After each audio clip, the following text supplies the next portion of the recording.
홍성구의 뉴스 브리핑. 오늘의 주요 소식입니다.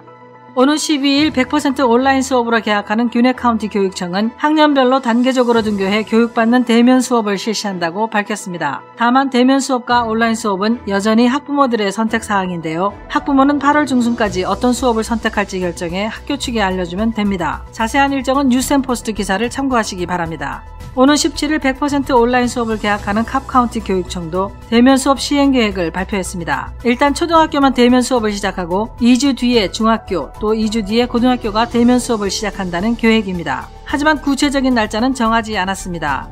노스폴딩 고등학교의 재학생이 트위터에 올린 사진 한 장이 큰 반향을 일으키고 있습니다. 사진 속에는 복도를 가득 메운 학생들이 마스크를 거의 착용하지 않은 모습이 담겼는데요. 등교한 학생의 10%만이 마스크를 쓴다는 겁니다. 개학 시즌과 맞물려 논란이 커질 전망입니다. 체로키 카운티에 있는 식시스 초등학교는 지난 월요일 개학해 대면 수업을 진행했는데 2학년 학생 1명이 코로나19 확진 판정을 받아 함께 수업한 교사와 학생 20명이 2주간 자가격리에 들어가게 됐습니다. 올 가을 학기 개학 후 첫 번째 코로나19 사례가 하루 만에 나온 셈이어서 주목됩니다. 레이샤드 브룩스를 총으로 쏴 죽게 한 전직 애틀란타 경찰관이 보석으로 풀려난 상태에서 플로리다 데이토나 비치에서 휴가를 즐기는 것으로 알려져 공분을 사고 있습니다. 폴 하워드 풀톤 카운티 지방검사는 지방법원에 게럿 롤프에 대한 보석을 취소해달라고 요청했습니다. 레바논의 수도 베이루트 항구 창고에서 어제 오후 초대형 폭발이 발생해 최소 100명이 사망하고 4,000명 이상이 부상당했습니다. 희생자가 더 늘어날 것으로 보이는데요. 레바논 당국은 창고에 장기간 적재된 질산 암모늄이 폭발한 것으로 보고 있습니다. 질산 암모늄은 비료로 쓰이지만 폭탄 원료로도 쓰이는 것으로 알려져 있습니다. 중국 정부가 오늘부터 유학생, 취업자, 유효한 거류증 소지자를 대상으로 한국 국적자의 비자 발급을 확대합니다. 3월 말부터 막혀있던 중국길이 열린 셈인데요. 반드시 신규 비자를 발급받아야 하고 비행기 탑승 전 5일 이내에 검사한 코로나19 음성증명서를 제출해야 합니다.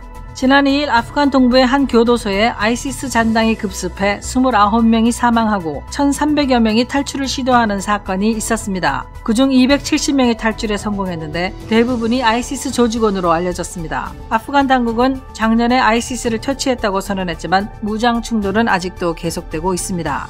정경두 국방부 장관이 대전국방과학연구소 창설 50주년 기념식에서 극초음속 미사일과 스텔스 무인기 등 첨단 무기 개발을 서두르겠다고 말해 주목됩니다. 이는 한반도 주변국들이 차세대 무기로 극초음속 미사일을 개발하는 동향을 고려해 한국군의 대응 능력을 강화하겠다는 의지를 보여준 것으로 분석됩니다. 한인들이 입법을 추진해 초당적인 지지를 받으며 상하원을 만장일치로 통과했던 HB 819 법안에 브라이언 캠프 지사가 어제 서명했습니다. 이로써 미군뿐 아니라 한국을 비롯한 동맹국 참전용사도 운전면허증에 베테랑 표시를 할 수 있게 됐습니다. 뉴스브리핑 제작에 도움 주신 분들입니다. 경험과 실적이 증명하는 김효지 부동산 전문인, 절세의 지혜를 나눠드립니다. 이상회계법인, 당신의 편에서 보험사를 상대해주는 제이슨문 손해사정사, 학자금과 대학 입시 상담은 AGM 인스티튜트. 안녕하십니까? 홍성구 기자입니다. 오늘은 백투스쿨, 그러니까 개학 시즌에 대한 이야기를 좀 하려고 합니다.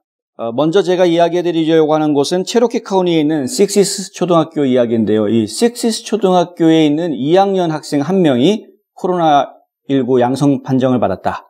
이 학생이 월요일날 등교를 해서 하루 수업을 받았습니다.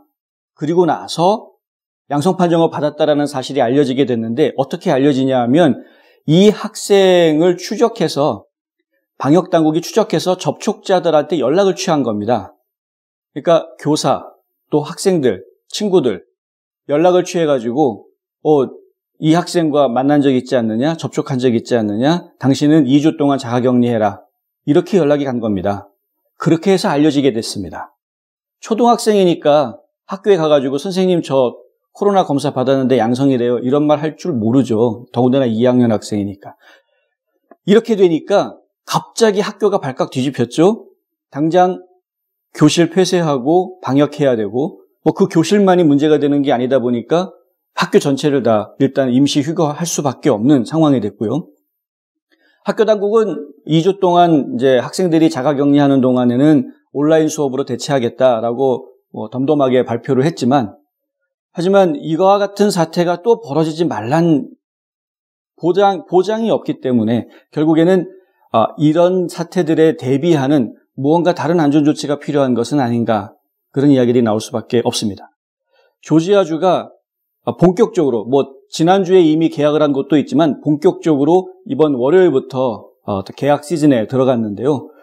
이제 줄줄이 다른 카운티들도 이제 계약을 앞두고 있는 상황에서 이런 첫 번째 사례입니다. 조지아주에서는 등교한 학생이 코로나19의 양성 판정을 받은 건 첫 번째 사례인데, 이런 사례가 또 나오지 않도록 당국이 좀 긴장해야 될 것 같습니다.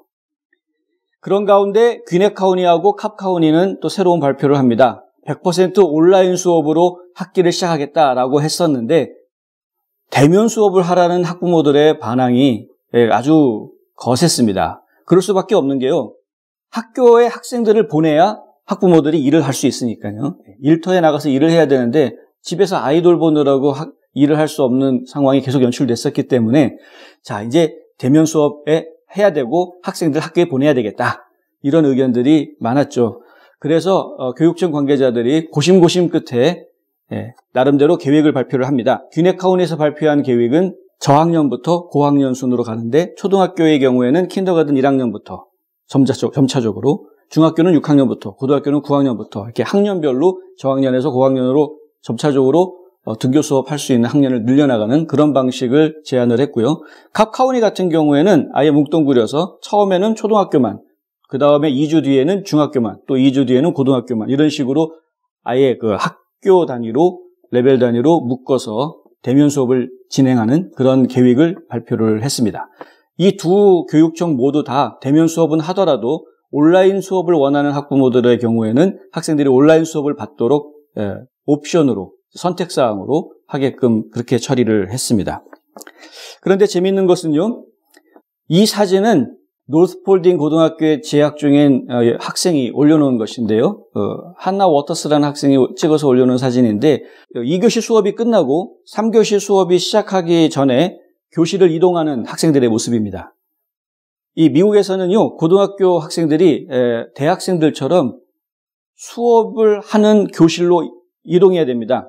각 교실마다 어떤 수업을 한다는 게 정해져 있죠. 과학 시간이면 과학 교실로, 수학 시간이면 수학 교실로 가야 되는데, 그 수업을 이동하는 과정입니다. 그 시간이면은 이 복도는 언제나 가득 찰 수밖에 없습니다.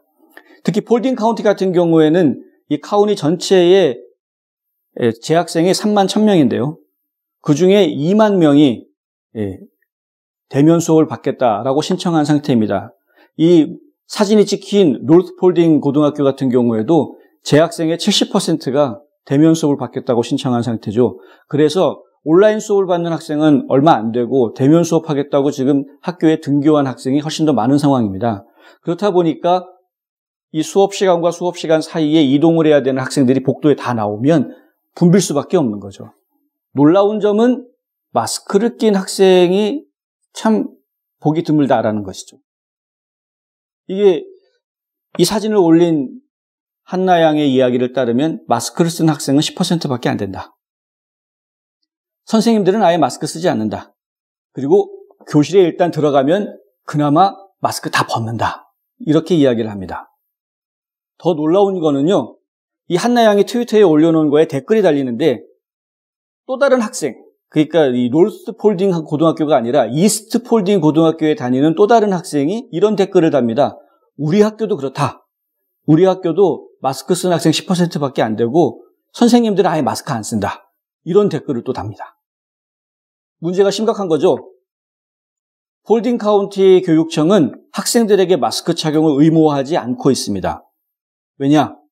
주 전체가 마스크 착용이 의무화가 아니니까 그러는 거죠. 마스크 착용을 권고는 합니다. 써라. 그런데 네가 결정해라. 이렇게 하고 있는 거거든요. 학생들이 스스로 결정해서 마스크를 착용을 해야 되는데 착용한 학생이 10%밖에 안 된다. 더군다나 교사는 아예 착용을 하지 않았다. 이런 겁니다.